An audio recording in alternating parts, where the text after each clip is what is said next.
তারপরে আমি এখন আদা রসুন বাটা দিয়ে দিচ্ছি। এখন দিয়ে দেব সরিষা বাটা,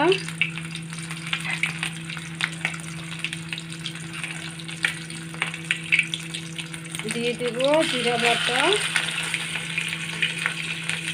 দিয়ে দেব সামান্য পরিমাণ বাদাম বাটা, দিয়ে দেব দুটা এলাচ, তেজপাতা, এলাচ, দারচিনি দিয়ে এখন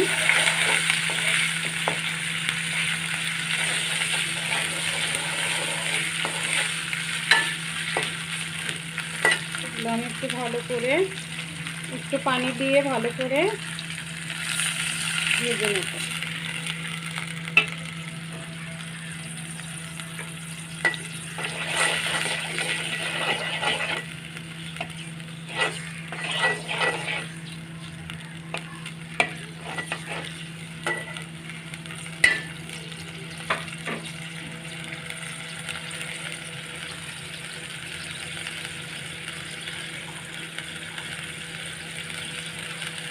দিয়ে দেব পরিমাণ মতো লবণ,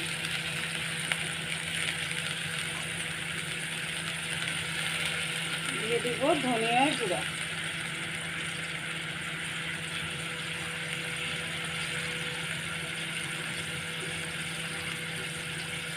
দিয়ে দেব হলুদ গুঁড়া,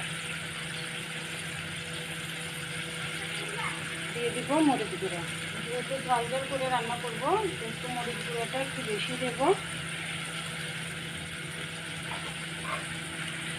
যেহেতু ঝোল হবে।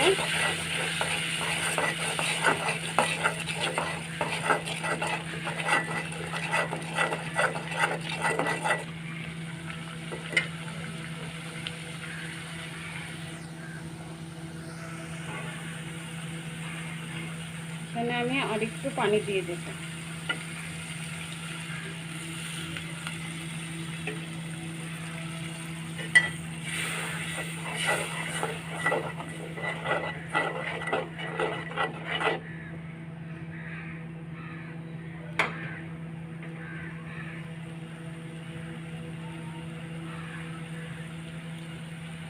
তারপরে এভাবে আপনারা বাসায় রান্না করে খেয়ে দেখবেন। যদি ভালো লাগে সাবস্ক্রাইব করে দিবেন, লাইক করবেন, শেয়ার করবেন, পাশের বেল আইকনটি বাজিয়ে দিবেন। আর এইভাবে সাপোর্ট করে আমাকে আপনারা সামনের দিকে এগিয়ে যাওয়ার জন্য সহযোগিতা করবেন।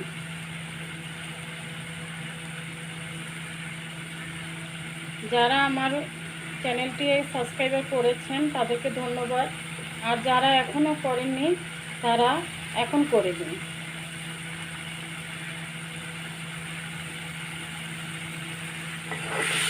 আপনারা আপনাদের একটা সাবস্ক্রাইবারে আমাদের অনুপ্রেরণা যোগায়, আমাদের ভালো লাগে, আমরা আরও ভালো ভালো ভিডিওগুলো বানানোর জন্য উৎসাহ পাই।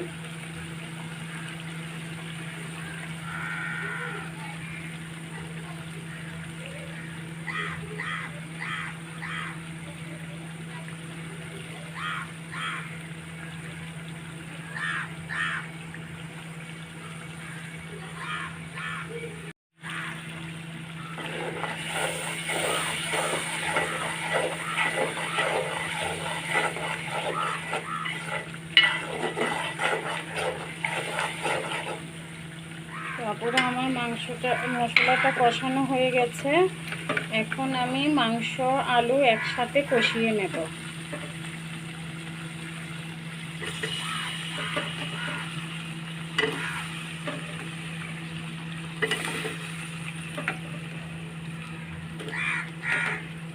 আমি আলুটা একটু বেশি দিয়েছি, আপনারা চাইলে কম দিতে পারেন, কারণ আমার বাচ্চারা আলুটা একটু পছন্দ করে সেজন্য।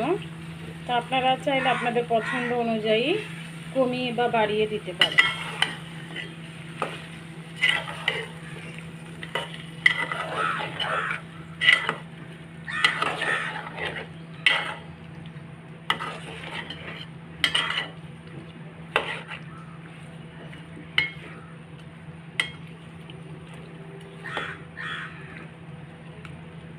তো দর্শক, আমি এখন মাংসগুলো কষিয়ে নেব।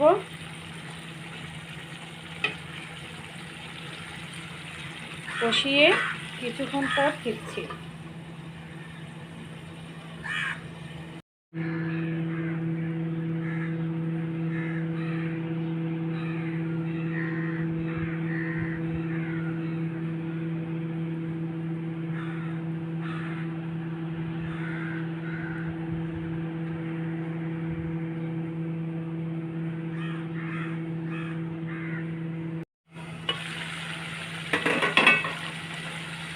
দর্শক দেখুন, আমার মাংসটা কিন্তু কষানো হচ্ছে। এখন আমি কষানোর মাঝে মাঝে আমি পেঁয়াজগুলো সব দিয়ে দেব।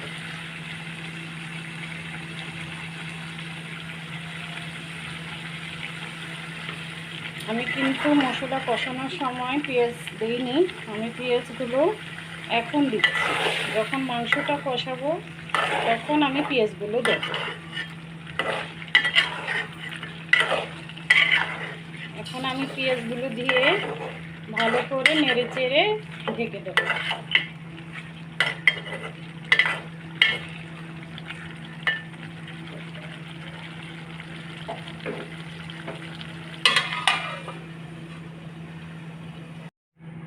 এখন আমি কাঁচামরিচগুলো দিয়ে দিয়েছি। এখন আমার সব দেওয়া শেষ। এখন আমি এটা ঢেকে দেব।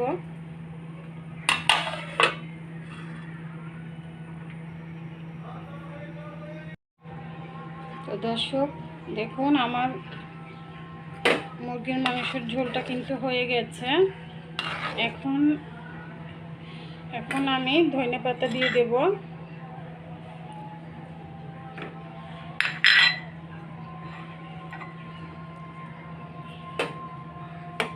ধনেপাতাগুলো দিয়ে নেড়ে দেব।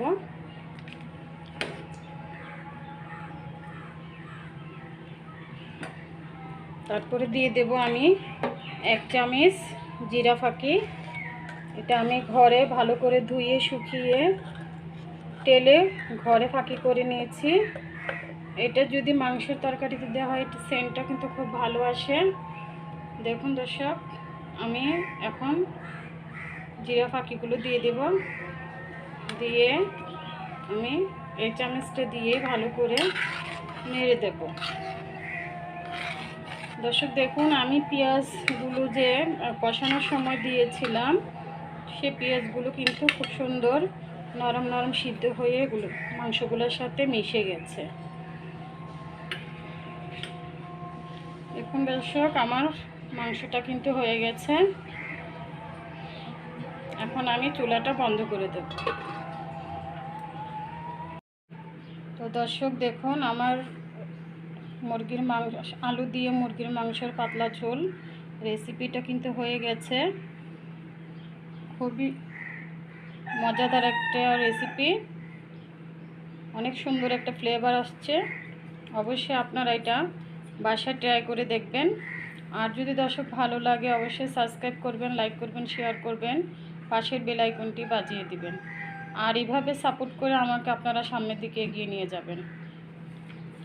তো দর্শক, আজ এ পর্যন্তই। আল্লাহ হাফেজ।